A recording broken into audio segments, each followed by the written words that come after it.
अस्सलामुअलैकुम, good morning Pakistan. क्या हाल है, कैसे हैं आप? आज मैं फिर अम्मी की बात करने वाली हूँ क्योंकि अम्मी मुझे बहुत याद आ रही हैं। अम्मी रोज़ ही याद आती हैं, लेकिन आज कुछ ज़्यादा इसलिए याद आ रही हैं क्योंकि आज बेसिकली ऐसा शो है जिसका जिक्र मैं इस तरह करूँगी कि अम्मियाँ ना बेटियों को तक कुछ सिखाती हैं उनके बचाव के लिए। जैसे आपको आग से बचाना सिखाया जाता है ना, कि ऐसे अपने आप को बचाओ। जहाज़ में बैठते हैं आप तो आपको एहतियाती तदाबीर बताई जाती हैं, अल्लाह ना करे कुछ हो जाए तो इस तरह ऑक्सीजन लगाई जाए।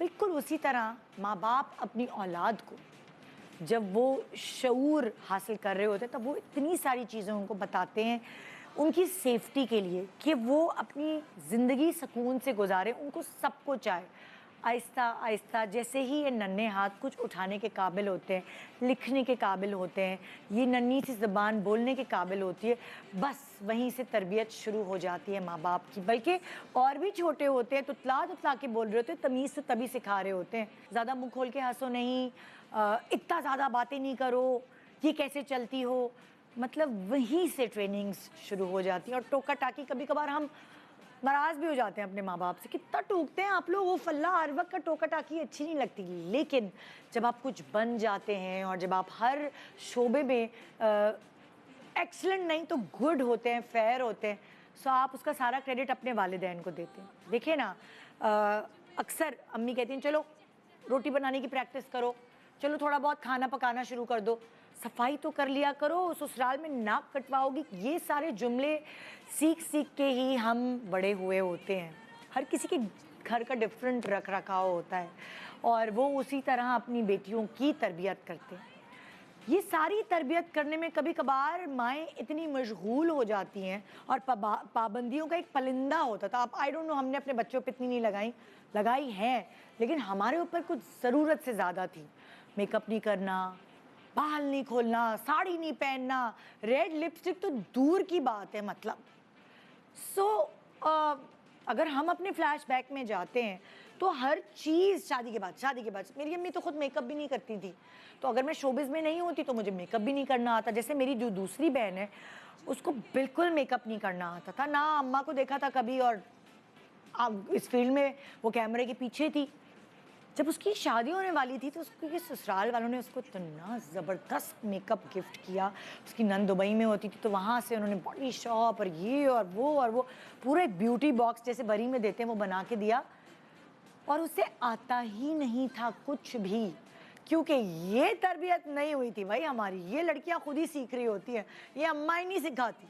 या तो अम्मा, जैसे मेरी बेटी को आता है क्योंकि मैं मेकअप वेकअप करती हूँ तो उसको पता है कि अपने आप को कैसे मेकअप करना है, कितना मेकअप करना है, कैसे बाल बनाने। मगर मेरी अम्मी क्योंकि ऐसी नहीं थी, तैयार होने वाली नहीं थी, बस ज़रा सी लिपस्टिक लगाई और ऑफिस चली गई, ब्रश किया बालों को, बस हो गया काम। तो वो चीज़ बाकी बहनों में भी नहीं आई थी। मैं शोबिज़ में थी तो मुझे पता था, अच्छा जी इतना करना है, इतना करना है, ये करना है, वो करना है। तो माएँ ना बच्चियों को पाबंदी लगाती हैं और फिर वो नहीं सिखाती हैं, और फिर उसके बाद जब उनका शादी का दिन आता है और शादी के बाद इतनी ढेर सारी दावतें और हर तरह के कपड़े होते हैं जिस पर उनको खुद मेकअप करना पड़ता है, और उसी ब्यूटी बॉक्स में जो कुछ होता है उसी से करना पड़ता है। आजकल फिर भी बच्चियाँ बहुत सारी ट्यूटोरियल्स देख लेती हैं, लेकिन सबके बस की बात नहीं है। लेकिन जैसे आपको चाय बनाना आती है, अंडा उबालना आता है, थोड़ा बहुत बेसिक खाना बनाना आता है, ज़्यादा बड़ी बड़ी चीज़ें नहीं आती, हर चीज़ के लिए आपको तैयार किया जाता है। आजकल इस चीज़ की भी ज़रूरत है, थोड़ा बहुत आयरन, थोड़ा बहुत ब्लो ड्राई, ये सब भी आना पड़ता है, वरना कोई ऐसा शख्स आपके ऊपर डोमिनेट करने लगता है। आपकी नंद भी हो सकती है, आपकी देवरानी जेठानी भी हो सकती है, कोई भी आके कहे मैं तुम्हारा मेकअप कर दूँ, और फिर वो आपको भूत बना सकती हैं और आप कुछ कर भी नहीं सकती क्योंकि आपको पता ही नहीं है कि अच्छे कैसे लगना है, ये थोड़ा मेकअप आप पे सूट करता है कि ज़्यादा करता है। सो आज हमारे एक्सपर्ट्स आपकी वो तैयारी जो अम्मी ने नहीं कराई, आपकी वो सेफ्टी जो अम्मी ने नहीं कराई, आज वो आपको बहनें बन के सिखाएंगी। एक छोटे से ब्रेक के बाद हमारे साथ रहिए। कम में भी आप अच्छे लग सकते हैं, कम बजट है, ज़्यादा बजट है, ज़्यादा चीज़ें हैं, कम चीज़ें हैं, आपके ब्यूटी बॉक्स में क्या आया है ससुराल से ये तो आपको भी नहीं पता। ये तो जब ब्यूटी बॉक्स खुलेगा तो पता चलेगा कि इसको इस्तेमाल कैसे करना है। आइए थोड़ा सा कुछ सिखा दें उधर जाने से पहले, सेफ्टी मेजर्स।